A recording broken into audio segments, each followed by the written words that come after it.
I want the foot bath. I will take that book of short stories. But what are we going to do with this hacked off part? Well, that is a perfectly good mini-tree, Kevin. I will have my digital camera, and I'll be taking pictures. The best and craziest thing that happens will be on the cover of the newsletter. Let's count it down, like Rockefeller Center. 3, 2, 1.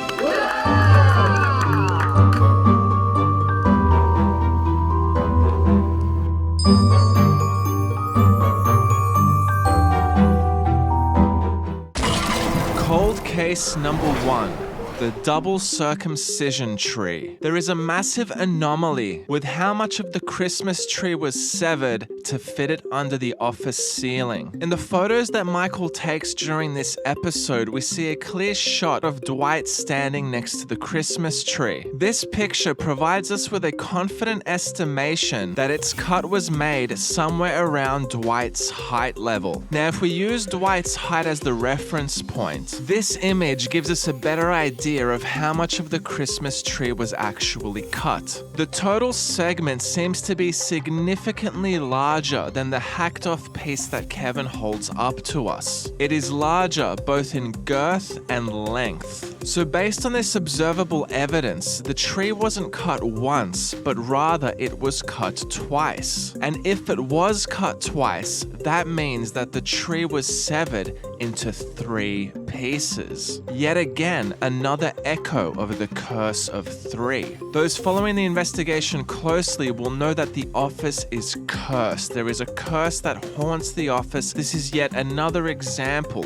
3 pieces of tree. Now, the exact details around this cold case are still unknown at this stage in our investigation, but I do want to share with you a few thoughts just to kick off the discussion. We do have a connection to the ceiling roof anomaly here, and we're also possibly dealing with some sort of penis symbology. In identifying Scranton Strangler puzzles, we focused on the fire in the episode Stress Relief and how the creators parallel the roof/ceiling to an entry-exit point. Remember your exit points! Exit points, people! What's next? Huh? We see Oscar jump up into the roof, which suggests that the office has a secret entry or exit via the roof/ceiling. Now, Michael Scarn could be trying to draw our attention to this. We do see that one of the ceiling tiles gets kicked out of place, and if we increase the brightness of this image, we are actually able to extract more information for what is actually in the ceiling. For those new to the investigation, we have already worked out that Michael Scott isn't Michael Scott, he's actually Michael Scarn, undercover FBI agent for the Narcotics Division. His whole mission is to communicate to us, the viewer, so this would be a prime example where Michael appears to do something stupid, but is actually providing us with some critical information. The second consideration is some sort of penis symbology. In this episode, we do see Packer hold the mistletoe to his crotch, so the creators are making a parallel between wood and the penis, and of course, wood is a colloquialism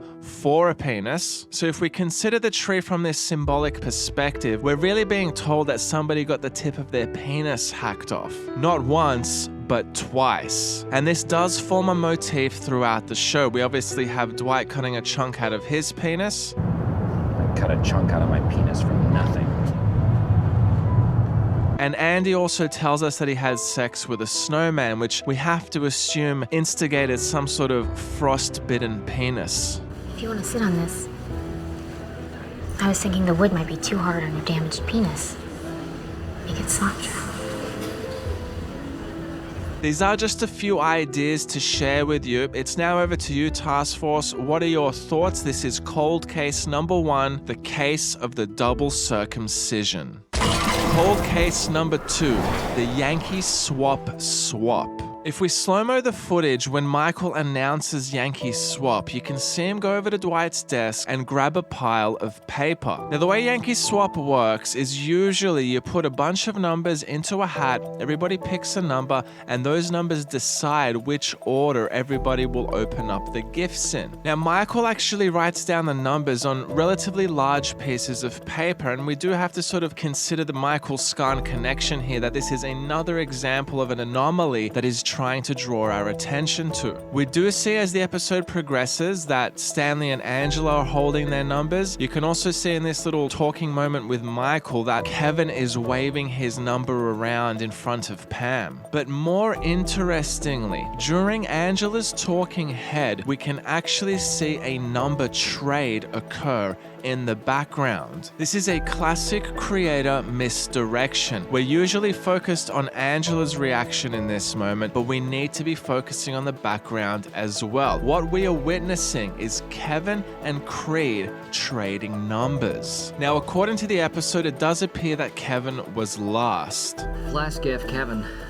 I want the foot bath. And Kevin obviously chose his foot bath. Now, in last week's episode, Yankee Swap Conspiracy, we worked out for the first time in our investigation that there is evidence of the other person inside of Kevin working him with controls. This other being purchased the boombox for themselves. And just to touch on this very briefly, Task Force, whenever you see Kevin in this sort of half-closed eyes facial, what you're really seeing is that second person sort of taking over his being. At this stage, we seem to have a strong connection with the love of music. For example, we see them when he's singing along to You Ought to Know by Alanis Morissette. It would appear that this particular being has an affinity for music. But Kevin doesn't choose the iPod. Instead, he goes for the foot bath. So we've got to assume this isn't the second Kevin, which from this point onwards, Task Force, we're going to refer to as Kelvin. All right, we've got Kevin and we've got Kelvin. Kelvin loves music, but Kevin doesn't choose the iPod. Kevin goes for his foot bath. Now, usually, whoever goes last in Yankee Swap gets to have somewhat of the final pick. So the reason this is a cold case is why was it so important for Kevin to take that foot bath? Cold case number 3.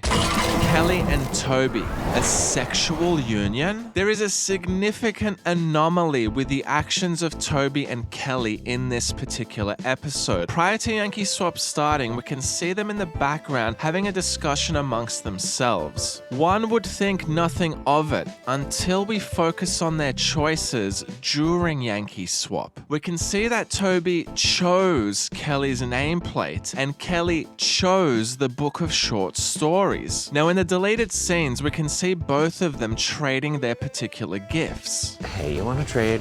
Yes, totally, because I was just going to throw this out anyway. Really? You were going to throw out a book?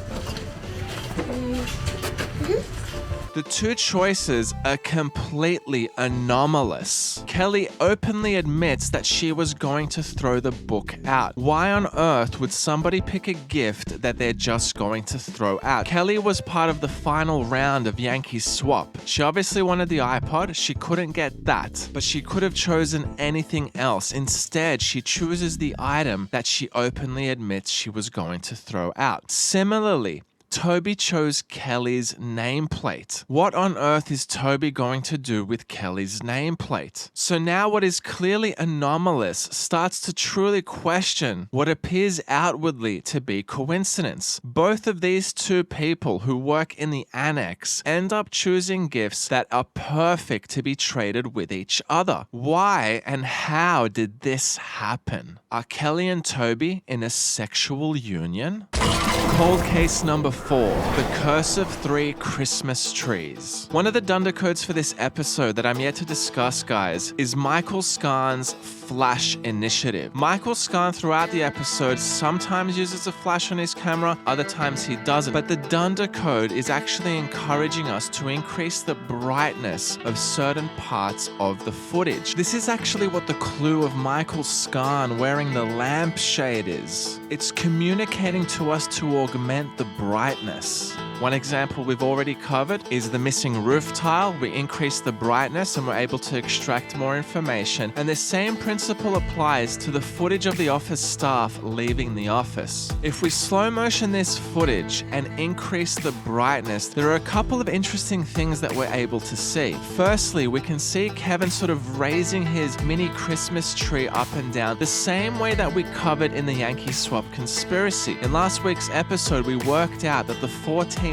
gift was the disco ball, and you can see in this moment Kevin raising the disco ball, and it's really just the creators trying to draw your attention to this. Now in this moment we're seeing a similar mannerism. We're seeing Kevin raise that mini Christmas tree in exactly the same way. Now if you look in the lobby, you'll notice that we have two Christmas trees, two sort of standing in front of the lift, and then the third Christmas tree being the mini one that Kevin is holding. Now if we apply the penis symbology in this moment, we could be getting told by the creators we have two Woods sort of leaving the office together. Jim and Oscar sort of the last ones leaving the lobby, and we did cover this in part 3 of Gay Jimothy, that it's highly possible that Jim went to have a sexual dalliance with Oscar at the end of Christmas party because Jim is actually gay. He gets jaded by Pam and he decides to, satiate his desires. This is a very basic hypothesis, but it certainly is very interesting, guys, that we have 3 Christmas trees in such close proximity to each other. You can expect one in the lobby, but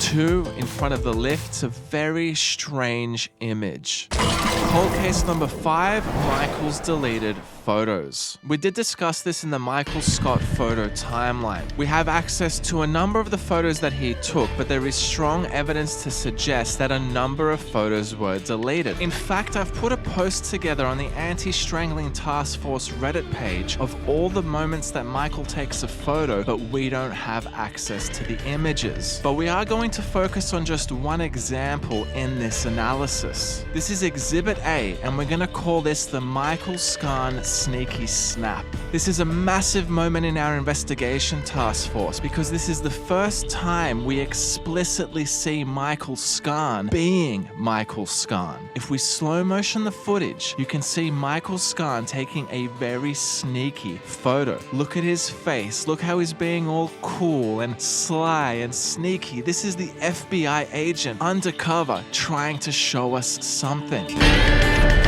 Michael Scarn, FBI.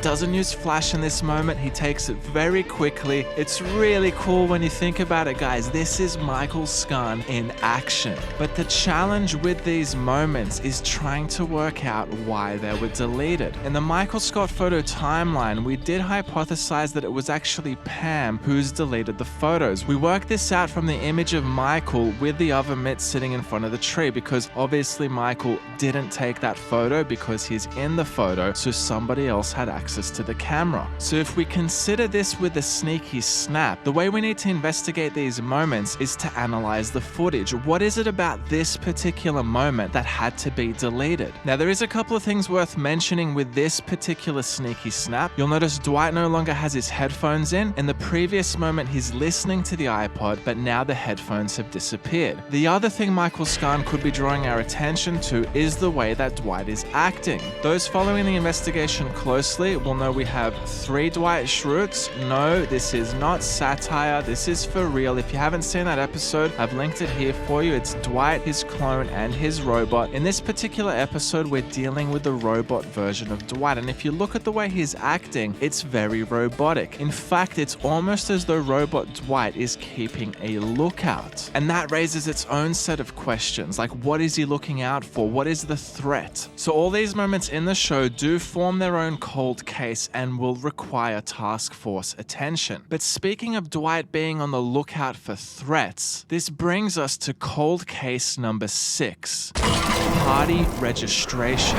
In the deleted scenes of this episode, Dwight approaches Pam and Phyllis and informs them that everybody attending the party must register. Is Roy coming to the party? Yes. Okay, well, you didn't tell me that. Now, he will not be allowed in unless we register him on this list. Are you kidding? Do I look like I'm kidding? Now, this is a highly anomalous moment in the episode. Why on earth would someone need to register for a crappy old office Christmas party? Later on in the episode, we do actually see Ryan holding the registration form, and they seem to be writing something on it or amending it. I'm not sure at this stage. In fact, out of all the cold cases so far, this one has me stumped the most. The party registration requirement, I simply have no hypothesis at this stage except for Dwight being paranoid about somebody's attendance. Who that person is or what that person is, I have absolutely no idea at this stage. But as we've discussed in a number of previous episodes, the biggest Scranton Strangler clues are in fact in the deleted scenes, and the fact that this moment has been put in the deleted scenes is enough to tell us that there is significance to it. We have to assume it's Dwight who has instigated the party registration. We also need to work out what exactly the other staff members are doing about it. Are they cross-checking party registration? I'm not entirely sure. This is very much a chilling cold case of the Christmas party episode. Cold case number 7 is no Brian. In Michael's photos that we do have available to us, we do actually have a number of them show the camera crew. Now in this particular photo, you can clearly see that the sound guy isn't Brian. Brian is not part of the camera crew in the Christmas party episode. In fact, we do see the entire camera crew. There's 3 of them, another echo of the Curse of 3, which we have to assume is A-roll, B-roll, and a sound guy. Now we have to keep in mind, guys, in our universe, it's a mockumentary. In the Office universe, it's a documentary. We are observing everybody in our universe. We are observing the characters in the Office as well as the camera crew, and this is why Brian's story arc comes into play in the later seasons. The creators are trying to remind us that the camera crew are in fact characters as well. It's something we need to be conscious of throughout the entire investigation. They are characters. We may not see them on camera, we may not hear much of them, but they are characters of the show. Now these photos show us definitively that Brian was not part of the camera crew in season 2. So that raises its own set of questions. When did Brian start? What happened to this guy? How many times has the camera crew been changed? It actually throws a significant spanner in the works and does add a level of complexity to our investigation. So very much a cold case number 7, no Brian. The final cold case is something that I believe Office fans have not discussed or even noticed enough throughout the years, and this is the cold case of Pam's triple gift dilemma. Another misdirection the creators have emphasized in this episode is that Pam's gift dilemma is between the iPod and the teapot. She wants the iPod, it's what she wanted for Christmas, and that's why she snubs the teapot. But there's a third gift, Task Force, and again, another echo of the Curse of 3. It's not a double gift dilemma, it's a triple gift dilemma. When it's Kevin's final turn in Yankee Swap, he chooses the foot bath. Now you gotta keep in mind, the foot bath wasn't the final gift in the middle of the circle. I guess I'll take the last gift.